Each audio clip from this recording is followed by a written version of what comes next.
Welcome, curious minds. Today we're embarking on a deep dive into the glittering, often biting, and utterly fascinating world of Bollywood. Now, you might think of Bollywood songs as just, catchy tunes and dazzling dance numbers, the kind that get stuck in your head for days. But what if they were also sharp, incisive social commentaries, subtly, and sometimes, not so subtly, tracing India's evolving, complex relationship with something incredibly powerful, money? That's exactly it. What's truly compelling here is how these songs, seemingly just entertainment, kind of transcend their initial purpose.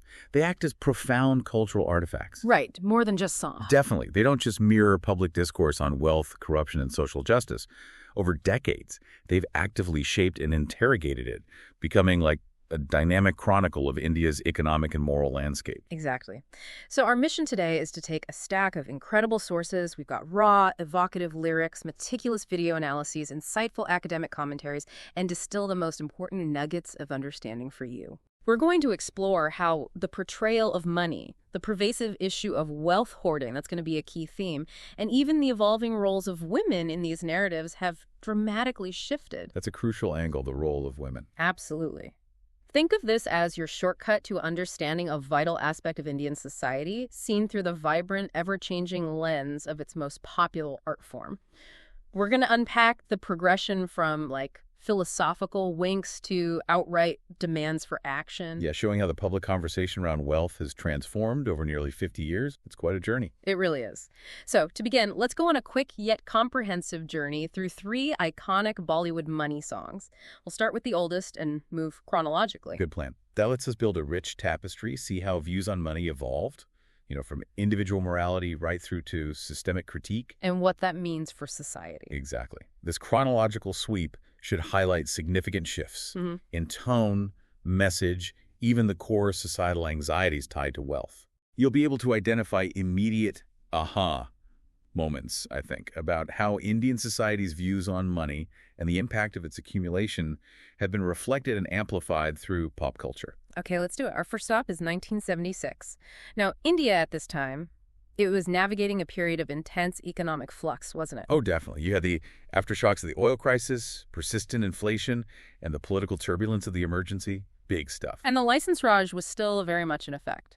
Very much. That whole system of extensive government control over industry, well, it aimed for self-sufficiency, but the reality was often, bureaucratic bottlenecks, widespread scarcity. And it kind of fostered black markets and illicit wealth, didn't it? Unintentionally, maybe. Precisely. So in the film Sabse Bada Rupaiya, we find a song of the same name, a real classic. And it offers a fascinating glimpse into the anxieties of that specific era. Featuring Mehmood, the legendary comedian. Yes. And this song, it's far more than just a performance. It functions as this brilliant satirical mirror held up to a society grappling with the nascent stirrings of a new kind of economic reality. How so? How is it staged? Well, the narrative is staged as a performance within a lavish party. And Mehmood, he embodies this modern-day court jester. He's delivering a cynical, yet undeniably truthful sermon on the power of money, the inescapable power of money. And he's positioned as an outsider. Exactly. Someone who sees through the polite facades and speaks an unvarnished truth to the elite gathered there. What's so incredibly striking about Sabse Bada Rupaiya is how it starts, right? It's got this festive, almost mocking tone. Initially. The delivery of the lyrics, like Nabiwi, Nabacha, Nabapada, Namayan, the whole thing is that Kibaya Sabse Bada Rupaiya, which, literally translates to neither wife nor child, either father nor mother. Money is the biggest. A pretty blunt statement. Right. And it's delivered with this knowing, conspiratorial smile. You see the protagonist, Vinod Mehra, all dapper in his Western suit, initially treating it like a lighthearted joke. Just party fun. But you can see a shift, can't you? Yeah, if you watch closely, his expression darkens a bit as the song goes on. It's subtle, but it feels like Mehmood's message is actually starting to hit home, challenging his own comfortable world. And if we connect this to that broader socioeconomic context of the 70s, money here is presented profoundly as a fetish object. Okay, unpack that term fetish object a bit. Sure. So in a Marxist sense, it's something that, has a concrete value, but it becomes imbued with almost magical powers. It seems to have inherent value way beyond its actual utility. So money isn't just currency here. Not at all. It's a symbol of escape. Escape from the very real scarcity that was prevalent during India's license Raj era. It's portrayed as almost comically selfish, a means for individualistic swagger. Right. And the critique. The critique, crucially, stays highly individualized. Greed is framed as a personal moral failing, a human foible, an amusing but ultimately shallow quirk of this rich bachelor type. The one who hoards his wealth. Exactly. And the film subtly suggests that because he has money and he's not sharing, he's probably hiding it somewhere, right? He doesn't really care about relationships. So the hoarding equals not caring, like a direct link. That's the implication, that his act of hoarding, of keeping wealth to himself, literally equates to not caring about anyone else. It emphasizes this profound isolation that wealth can bring when it's misused or just, hoarded. And the visual storytelling really drives that point home, doesn't it? Oh, absolutely. The video analysis points out a detail that seems minor, but it's potent. Mahmood's Similwe Kurta and Lunshai. They sharply contrast with the Western suits and fancy dresses of the party guests. That's not just a random costume choice. Not at all. It visually positions him as that authentic outsider, the one seeing through the superficiality and speaking a deeper, maybe uncomfortable truth. And then there's that moment. The money throwing. Yes. Yeah, where money is literally thrown into the air from a fan, showering down on the guests. And what happens? Chaos. These sophisticated high society types just scramble for it. They abandon their polished manners, all pretense of dignity. It's almost brutal. Such a powerful visual proof of the song's central idea, right? That money just supersedes everything else. All relationships, all values. It strips away dignity in its pursuit. Which leads us to the question of the prize in this story. Right. What or who is the prize? In Sabse Bada Rupaiya, the woman, played by Mushami Chatterjee, she's depicted mainly as an observer and fundamentally a potential prize. Her allegiance shifts based on who has the money. Seemingly, yes. She embodies that transactional nature of relationships when money becomes the main factor. Yeah. Her agency seems limited to choosing suitors based on their economic capital. So she reinforces the film's point about money corrupting bonds. Pretty much. She's quite literally presented as a trophy, valued for her connection to wealth, not necessarily for herself. Her role is really to highlight how money can corrode human connection, especially romance. Okay, so that's 1976. Now, let's fast forward. It's quite a jump, nearly 2 decades to 1994. And India has undergone a seismic shift by then. The economic liberalization of 91, huge changes. Absolutely. Rapid changes, but also a widening wealth gap. Major financial scams hitting the headlines constantly. The rise of cable TV politics bringing in new global influences, intensifying social comparisons. The whole mood is different. That playful satire of 76 feels long gone. Completely gone. The mood has changed drastically, and you hear it in the music's message. Which brings us to Amanat and the song Duniya Kya Mange Money Money. Yes, and this marks a profound, paradigmatic shift. Yeah. Sanjay Dutt's character, Balu, he's not singing at some fancy party for laughs anymore. No, this is different. He's leading a raw, impactful street theater of rebellion. Think Nakat Natak, traditional Indian street play, often used for social commentary, for protest. So it's not just performance, it's political action. That's the feel. His performance is designed not just to entertain, but to provoke, to strip authority figures of their power through direct mockery, direct confrontation. He's addressing the corrupt system and the oppressed people directly. The playful cynicism is replaced by urgent, angry demand for accountability. And you feel that urgency right in the hook, don't you? Yeah, dunya kya chahe, money, money. Yeah, it's delivered not with a wink, but with his bitter, cynical realization. A collective acknowledgement of the world's core, often destructive, drive. And the lyrics are way harsher. Much harsher, much more direct. Is system ki si taisi hai kahan haya democracy? Which hits hard, translating to something like, to hell with this system, where is democracy? Wow. That's blunt. And it goes further. It proposes vigilante cleanup, urging a fearless sweep to drag them out. That reflects a deep public frustration, a sense that formal democracy isn't delivering justice. So money itself, its role changes here too. Absolutely. Yeah. It's no longer just a trophy or some comic obsession. It is transformed into an instrument of accumulation. A powerful weapon used to exploit, to hoard resources, specifically at the expense of ordinary people. And it's not just bad individuals anymore. Exactly. Crucially, the song identifies structural corruption, not just individual greed as the villain. You hear it in lines like, "Afsar ke upar afsar chakar ke andar bhi chakar." Meaning? One officer above another, endless circles of bureaucracy and corruption. It highlights the hierarchical, pervasive nature of it all. The target isn't just a moral weakness. It's the system that enables and perpetuates injustice. And the visuals match this shift. Oh, completely. The visual grammar of "Yeah, Duniya means money" is incredibly potent. Forget the sophisticated part. That street theater, raw, visceral. Exactly. And the choreography. It's aggressive. Stark contrast to the 76 song. You see stomping, chest thumping, synchronized marching. It's not just dancing. It feels like a physical challenge, a war dance almost, embodying collective dissent. Totally. And the setting shifts dramatically. From that lavish party to dusty, barren village roads. And then sharply contrasted with the villain's lush green lawn, his high-rise apartments. Visibly showing the gap, the inequity. A direct consequence of that unchecked economic liberalization. It puts the disparity right in your face. So how does the concept of the prize change here? It can't be the girl anymore. No, it shifts dramatically. It moves away from individual relationships. The prize isn't a girl to be won. It's about the welfare of the girl, the welfare of the people as a whole. And that water scarcity sequence, that really drives it home. It's incredibly powerful. Around the 5.15 mark in the video, you see the villain lounging obscenely in a swimming pool full of green, stagnant water, symbolizing his ill-gotten, rotting wealth. While the villagers are desperate for water. Exactly. Yeah. Directly contrasted with the parched, thirsty villagers, including a young girl struggling for a single drop. And the lyrics, "Biyasan ki an kon men pani, bachan ke sapno men pani." Only water in the eyes of the thirsty and in the dreams of children. Devastating. It highlights the deep-seated anger at this profound injustice. Here, hoarding money means literally hoarding basic, life-sustaining resources like water. So money isn't abstract anymore, it's causing direct harm. Precisely. It transforms money from an abstract idea into a direct cause of material deprivation, widespread suffering for the innocent. The message is crystal clear. Unbridled wealth accumulation at the top directly devastates the well-being of the masses. Hoarding isn't just selfish, it's destructive. Okay, wow, that's a massive shift from 1976. Huge. And now, let's make another significant leap to the most recent song in our deep dive.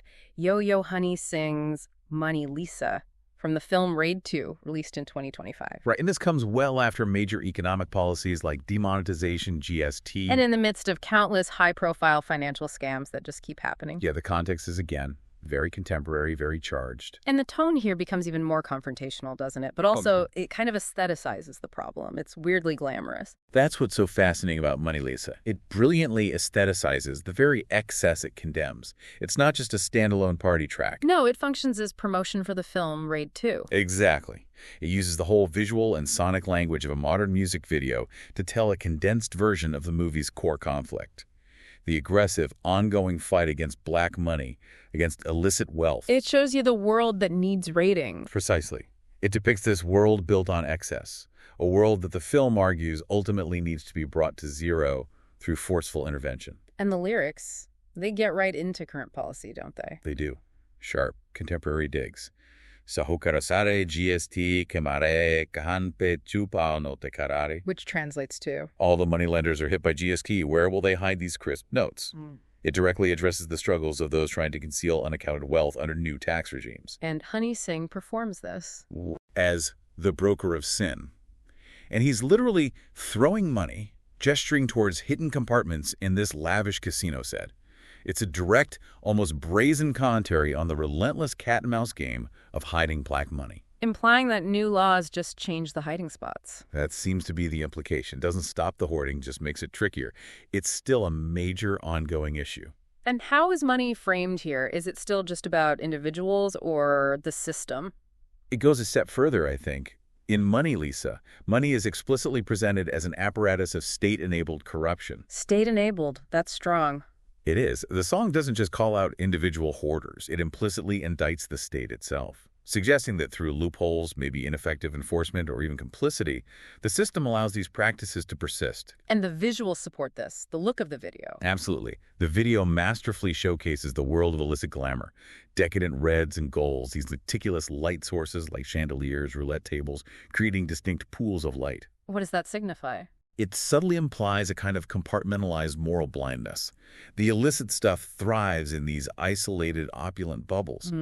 But then There's a sharp, powerful shift. To the vault. Yes, the world of cold hard cash. Sterile, cyan lighting. It completely strips the money of its glamour. Now it's just a cold, lifeless horde ready for seizure. And the prize in this one, Jacqueline Fernandez as Money Lisa. How does she fit in? She represents the ultimate evolution of this concept.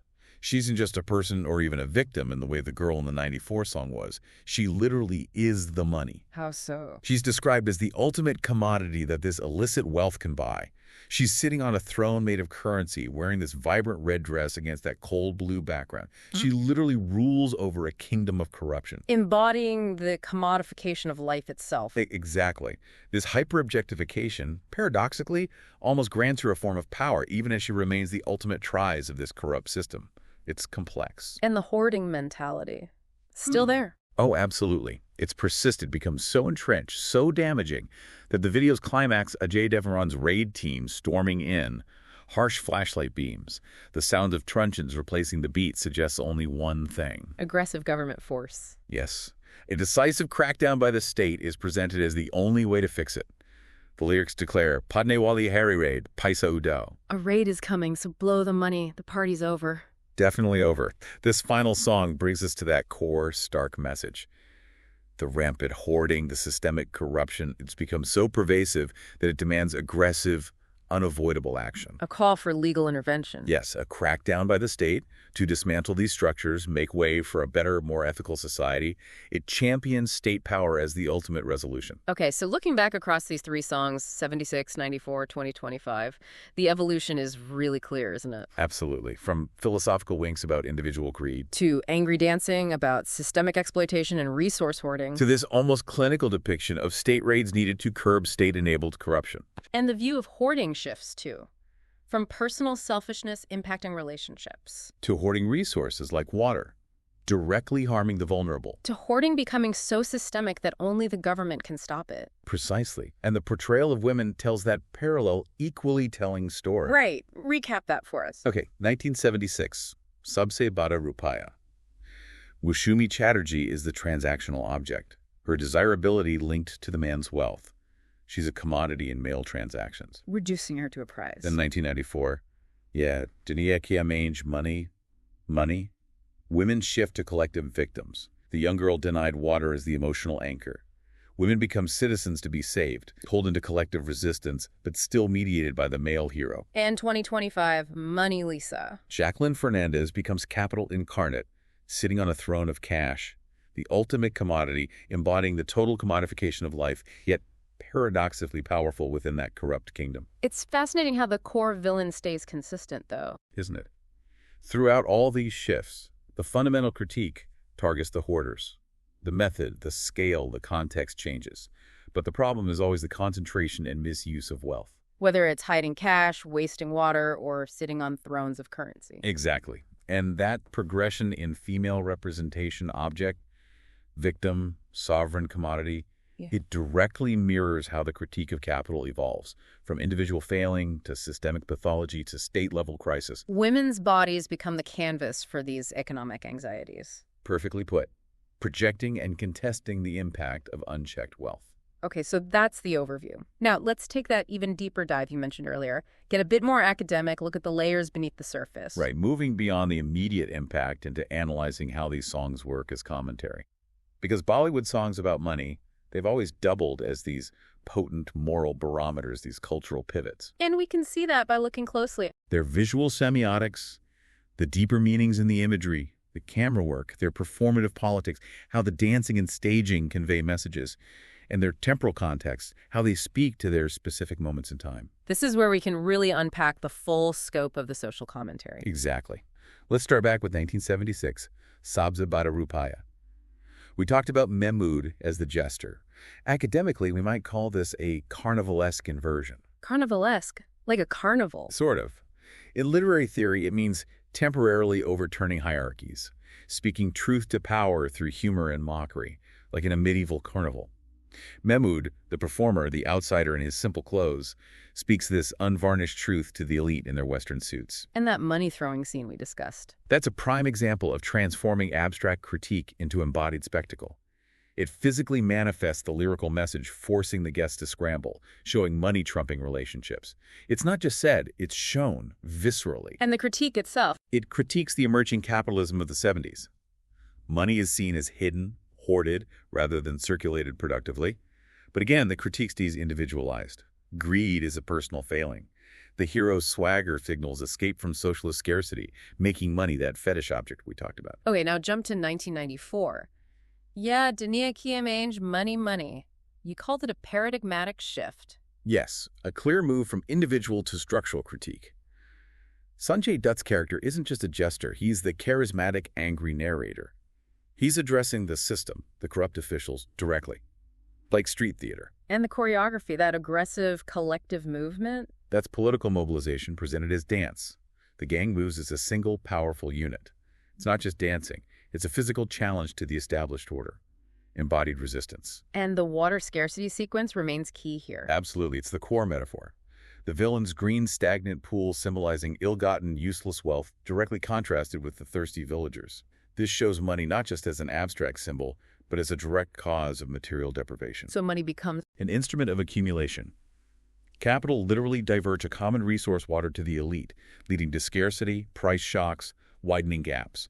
The target shifts decisively from the individual hoarder to the institutions that allow it. Okay, and then 2025, money, Lisa. The aesthetics of enforcement. Right. This one's fascinating because it aestheticizes the very excess it condemns.